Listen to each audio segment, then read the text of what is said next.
샬롬, 오늘의 말씀지기 홍익대 CCC 오준택 순장입니다. 날씨가 많이 쌀쌀해졌는데 감기 걸리지 않도록 따뜻하게 몸을 무장하고 오늘 하루 주신 말씀을 묵상하며 영을 무장하는 여러분 되기를 소망합니다. 오늘의 본문은 야곱의 아들인 유다 가족에 관한 이야기를 다루고 있습니다. 유다는 장자 엘을 위해 그의 아내로 다말이라는 여인을 데려옵니다. 그러나 엘의 죄로 인해 여호와가 그를 죽이십니다. 그러자 유다는 둘째 아들인 오난에게 다말과 결혼해 대를 이어가라고 말합니다. 이 당시에는 결혼한 남성이 자손이 없는 채 죽은 경우 그 사람의 형제가 그의 아내와 결혼하는 계대 결혼이 있었습니다. 그러나 오난은 이를 받아들이지 않았는데 그 일이 하나님께서 보기에 악했기 때문에 오난 또한 죽이십니다.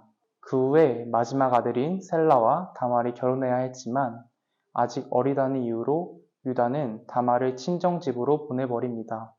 그 이후로 유다는 셀라가 장성했지만 셀라와 다말을 결혼시키지 않았습니다. 사실 유다는 마지막 아들인 셀라도 죽을까 염려가 되어 다말과 결혼하기를 원치 않았습니다. 그래서 다말은 창녀인 것처럼 꾸며 유다를 속이고 그와 관계를 맺어 임신하게 됩니다. 석 달 후 유다는 다말이 임신했다는 소식을 듣고 그녀를 처벌하려 했습니다. 자신이 다말에게 정당하게 행동하지 않는 것은 해결하지 않으면서 다말의 죄만 책망하려 합니다. 아마 유다의 마음에 이것을 기회로 여기는 마음이 있지는 않을까요? 자신이 원하는 대로 막내 아들 셀라를 다말에게 주지 않을 적절한 이유가 생긴 것처럼 보이기 때문입니다.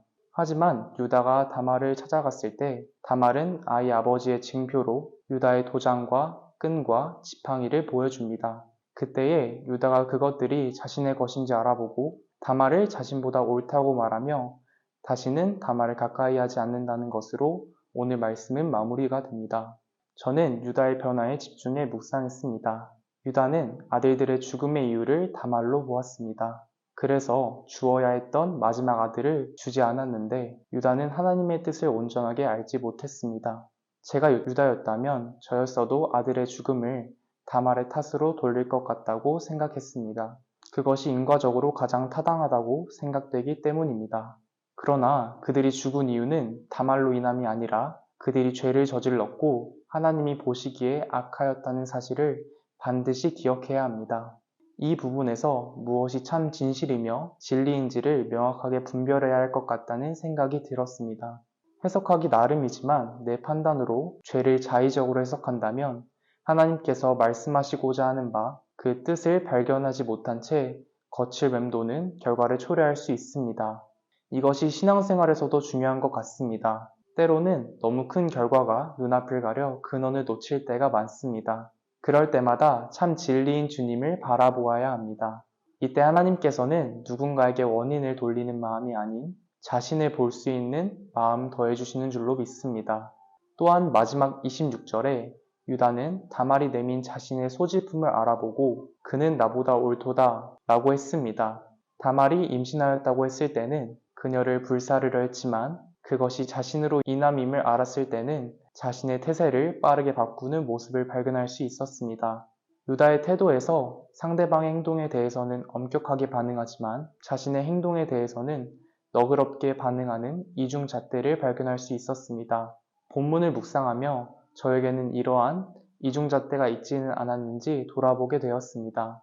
하나님의 자녀라면 이렇게 살고 이러한 행동을 해야지 하는 생각이 있었는데 막상 제가 그러한 삶을 살지 못할 때마다 상황을 핑계로 다른 것들을 핑계로 저에게는 너그러워지는 모습을 발견하곤 했습니다. 이럴 때 내 생각으로 형성된 잣대를 사용하여 누군가를 편협한 시각으로 바라보는 것이 아닌 하나님의 잣대를 사용해야겠다는 묵상을 하게 되었습니다. 나의 시선과 하나님의 시선은 정말 다릅니다. 하나님의 시선으로 바라보며 이 행동이 정말로 하나님께서 기뻐하시는 일인지를 깊이 생각하며 묵상하면 회개의 자리로 나아갈 수 있으리라 생각합니다. 통삼 독자 여러분, 살아가다 보면 상황을 판단하고 누군가를 판단할 때가 있습니다. 그럴 때 나의 시선을 내려놓고 중심인 주님을 바라보는 여러분 되기를 소망합니다. 그리고 상황을 판단하는 게 아니라 사랑과 공의로 분별하는 우리가 되길 소망합니다. 상대가 자신의 잘못으로 죄책감을 가진다면 사랑으로 덮어주고, 죄를 알고도 짓는다면 공의로운 마음으로 죄를 직면할 수 있게 도와야 합니다. 주님의 마음과 주님의 시선으로 바라보며 그 가운데에 자신의 죄들을 돌아보게 하시며 회개케 하시는 주님의 은혜를 느끼는 홍삼 구독자 여러분 되기를 소망합니다. 샬롬.